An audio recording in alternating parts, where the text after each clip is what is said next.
um assunto, né, nesse sentido que é muito debatido e principalmente pós-pandemia ganhou muita relevância, é justamente a globalização, né? Então, o quão livre deveriam ser as relações econômicas internacionais, quão protegidas deveriam ser as indústrias nacionais, né? Então, sempre que falo desse assunto, eu me lembro lá da situação da TSMC, né, que é a Taiwan Semiconductors, que é uma das empresas mais importantes para a modernidade, e que ela está sediada em Taiwan, e que tem sempre o receio da China fazer alguma coisa. Então, o que os Estados Unidos, o mundo ocidental aqui, tenta fazer é estimular a indústria de semicondutores aqui. E aí o que eu queria saber de vocês, e justamente nisso, então, o quão eu devo proteger / estimular a indústria nacional e até quais são as principais ferramentas que vocês acham? A gente, no passado, né, testou, por exemplo, a substituição de importações, na época não deu muito certo, não sei se por uma falha de implementação da política, ou se a política em si é mal pensada. Queria entender como que vocês acham, e o investimento estrangeiro direto, né? Então, o quanto a gente deveria permitir que outras potências invistam, por exemplo, no Brasil, ou outras potências invistam nos Estados Unidos. Então, queria entender como é que vocês pensam mais ou menos sobre isso.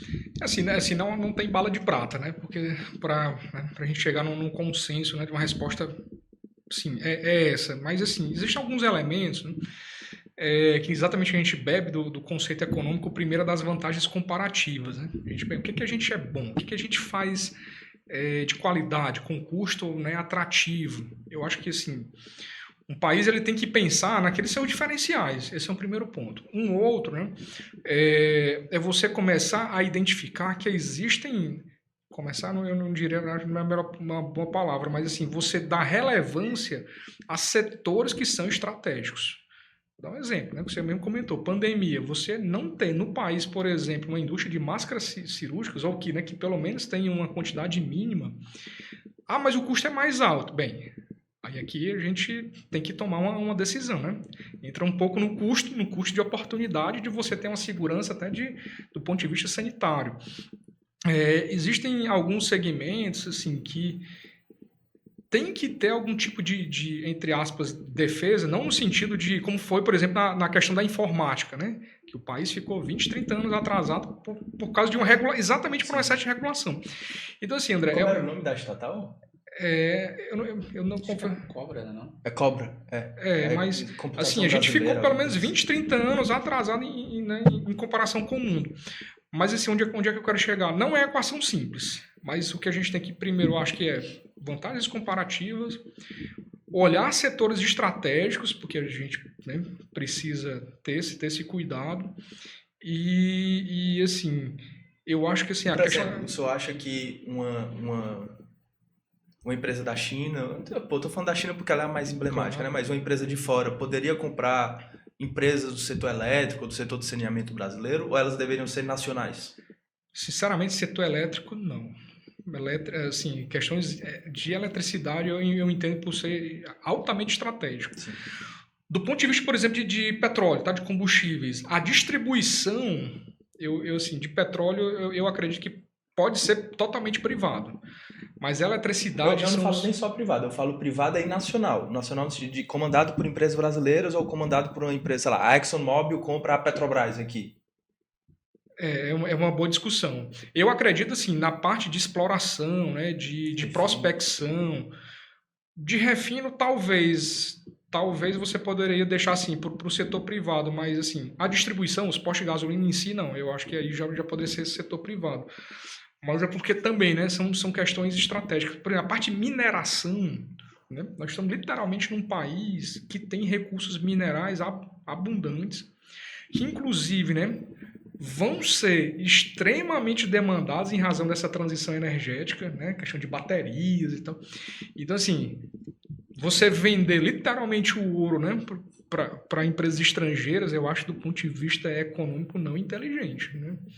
Então, assim... de novo, né? Não tem bala de prata. Eu acho que é você saber identificar onde você está pisando, né? Capital privado, capital público. O mundo, inclusive, hoje fala muito de blended finance. Blended finance é o quê? A junção do capital público, do capital privado e de recursos que a gente chama de não reembolsáveis, mas são aqueles recursos de filantropia. né? Hoje o mundo, principalmente a Europa, que é mais avançada, né, em termos de sistema financeiro de crédito e tal, né, que faz essas... Porque os Estados Unidos é mercado de capitais, né? Sim. Mas na Europa, que tem esse sistema financeiro que é mais parecido com o nosso, eles falam muito hoje desse tal de blended finance, que é uma combinação de recursos para viabilizar uma série de empreendimentos que até então, né, pelo sistema tradicional não conseguiria. E o governo também não conseguiria chegar. Não tem capacidade. Então, assim, a gente está ficando realmente num mundo muito mais complexo, né? Os desafios são grandes, mas é difícil. Um ponto importante, se quiser comentar alguma coisa disso, pode comentar, mas eu queria te perguntar, no sentido do que o professor Alisson falou,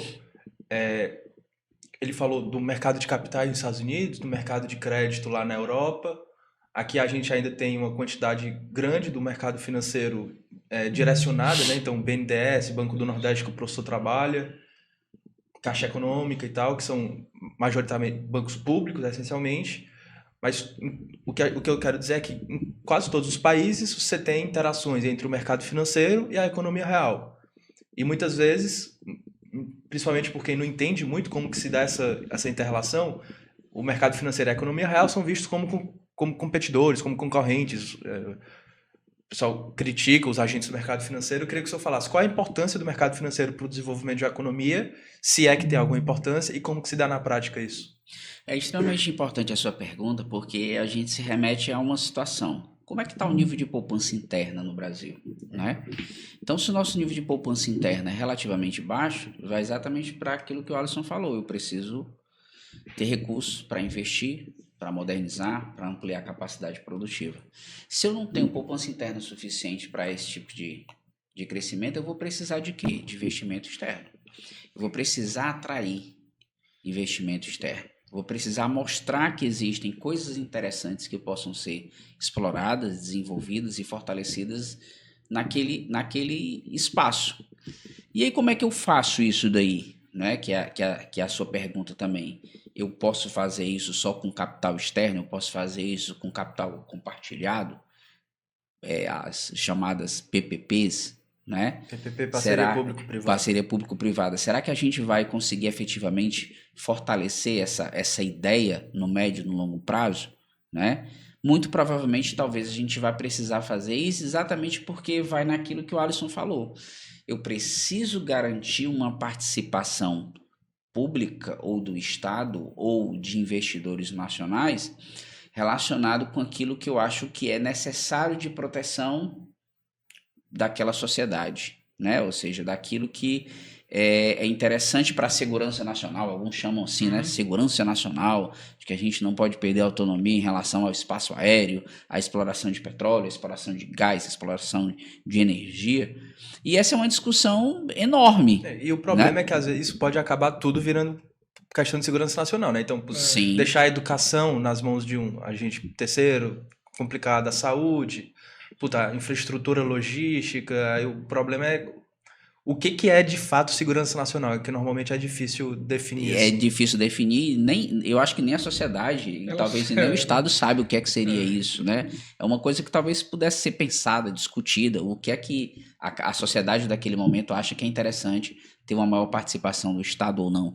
Mas muito provavelmente, com o nível de poupança interna que a gente tem, a gente vai ter uma necessidade, se a gente quiser ter níveis de crescimento econômico maiores no médio e no longo prazo, a atração de recursos externos, né? Ou seja, aquela lógica que você falou que no passado a gente teve PSI, a gente teve... PSI, Programa de Substituição de Importações, a gente teve em alguns momentos um nacionalismo forte, depois o fim do nacionalismo, né? E aí a entrada de capital estrangeiro, e depois não volta a não ter, ou não estimular a entrada de capital estrangeiro. A gente teve, ao longo do tempo, diversas gestões, diversos governos que faziam exatamente o oposto do que o governo anterior fazia. E isso daí acabou gerando esse entrave de crescimento e de desenvolvimento tardio, né, ou ainda incipiente da economia brasileira. E para que a gente possa passar para novas fases, muito provavelmente a gente vai precisar ter situações de entrada de investimento estrangeiro, mas como é que essa entrada desse investimento estrangeiro se dará nas operações? Com alguma participação no Estado? Será que esse Estado hoje tem algum tipo de capacidade de entrar nessa participação, a gente sabe que a situação fiscal do país é extremamente delicada, né? Então, o nível de poupança interna é relativamente baixo, né? Então, como é que a gente vai fazer? A gente vai se submeter ao capital externo? A gente vai determinar um percentual dessa capacidade de crescimento com base nessa capacidade de poupança interna e de poupança pública em programas vinculados com PPPs, né? Eu acho que são algumas discussões aí que vão ter que acontecer na sociedade, e o Estado participando, né, os governos, esse agora e outros que virão, na discussão de como e que isso vai ocorrer ao longo do tempo, né? É uma coisa que não está clara, nem está definida, né? É algo que deve ser construído ao longo dos próximos anos. Pessoal, vocês acabaram de assistir um corte irado do nosso Pode Saber. Para vocês verem esse vídeo completo, o link está na descrição aqui desse vídeo. Assistam lá e deem sugestões de próximos temas para a gente falar aqui. Valeu!